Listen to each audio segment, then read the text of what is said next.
My name is Luis Vega. I'm a teacher of Ashtanga Yoga. And this is my philosophy behind my teaching.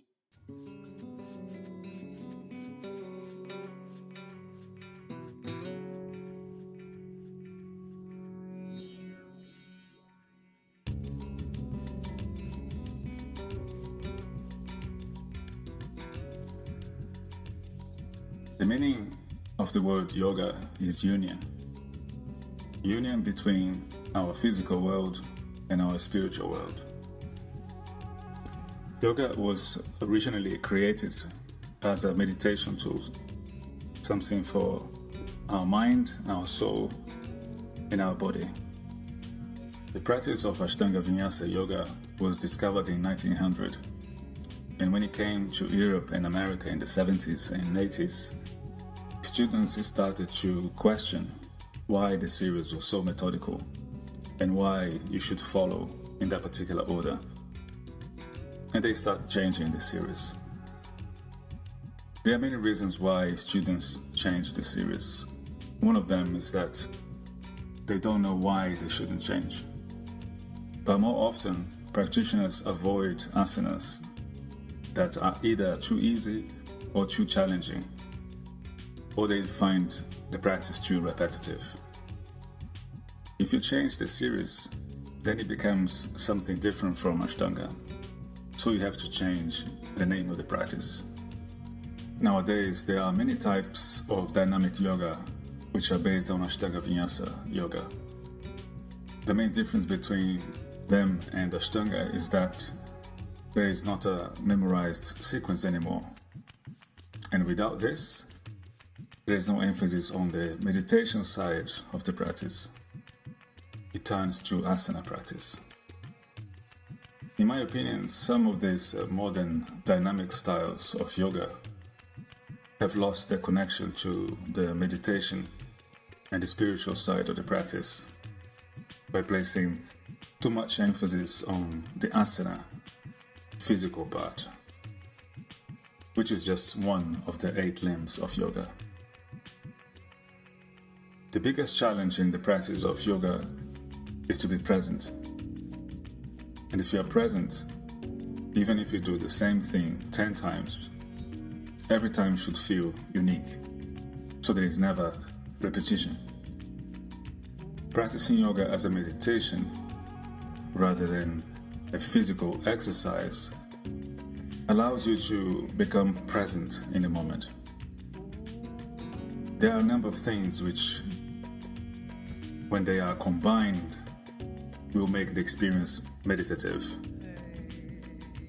The first thing, a sequence of asanas that you can learn to memorize, so there is no concern about what posture comes next, as it will come naturally.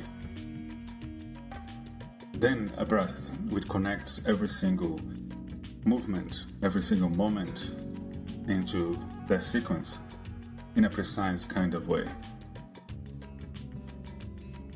And then the drishti, which is the focus point, literally the point of your gaze. And finally bandhas, the energy locks, which should be engaged throughout the practice. When you bring all those 4 elements together, you're practicing a meditative yoga. And you'll find it takes you to a different place.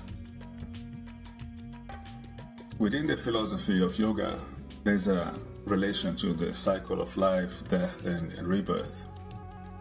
Some students and practitioners believe that yoga was created to try to get us out of that cycle of repetition, to the point that when we die, we would go to heaven or nirvana. I believe our souls evolve by experiencing different challenges in different lives, allowing us to grow spiritually. Yoga is a tool which can be used to bring clarity and a better sense of purpose and direction in this life. If you imagine the cycle of life, death, and rebirth, on the section of life on that cycle, We all go through pretty much the same process. We are all born in a particular time. We live our lives through a series of challenges and moments.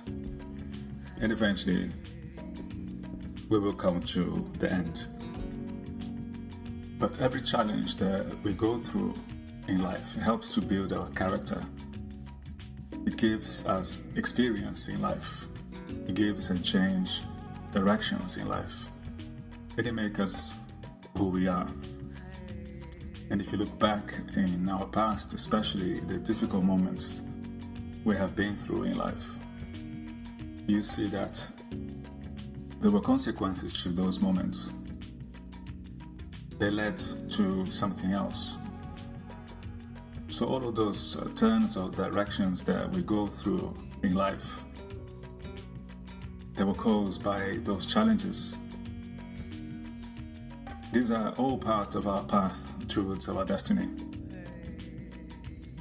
So eventually, if you understand that a challenge is something that is necessary for our development as human beings, a challenge will lose its negativity, and you learn how to embrace a challenge for what it is, and you learn how to see beyond the challenge. Sometimes the outcome of a challenge is not necessarily what we want, but is exactly what we need. And time always tells. Thanks to your past, you find yourself where you are now.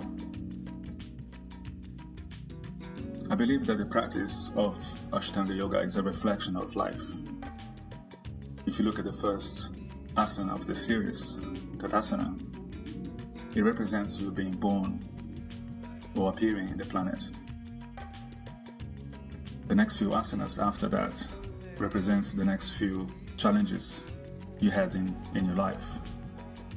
As you get older, it gets more intense. And at the very end, Shavasana, which translates to the corpse pose, represents the end of life.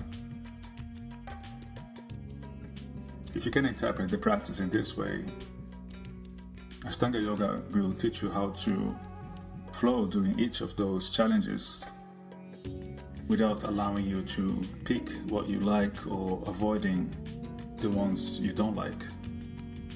It teaches you how to be present, how to practice with intention, and how to be happy with what you can do, regardless of you losing your balance and falling, or being able to bind in a particular asana.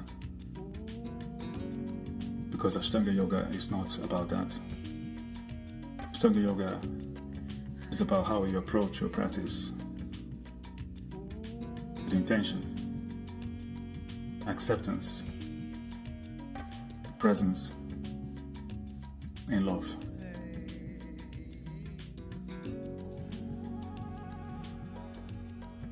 For more information about Luis's teaching schedules, including his workshops, private classes and remote classes via Skype, please get in touch via the website luisvegayoga.com.